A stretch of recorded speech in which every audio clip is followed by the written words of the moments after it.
In today's video, I will teach you how to properly blend logo on a bottle using Photoshop. Let's get started.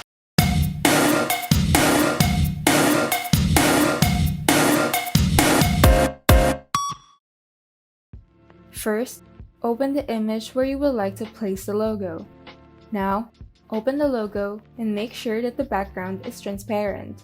To do so, simply use the Magic Wand tool, which you can find by right-clicking on the Quick Selection tool. To use this, simply click on the background, and to add a separate area, simply hold down the Shift key before clicking on another part of the background. Make sure that the layer is unlocked before pressing the Delete key to remove the background. If the layer is locked, simply click on the lock icon at the right side of the layer. Once the background is removed, drag the logo to the bottle and make sure that the layer of the logo sits on top of the bottle layer. You can now resize and reposition the logo to where you would like it to be.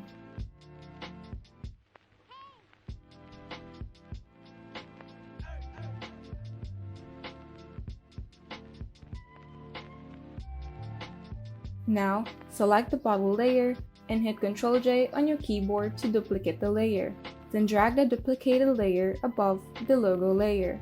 Now, press Shift-Ctrl-U to desaturate the layer, then change the blending mode to linear light, and right-click on the layer and select Create Clipping Mask.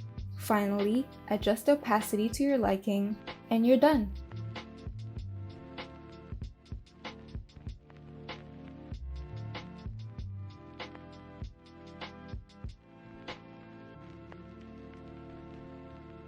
If you found this video helpful, kindly like and subscribe.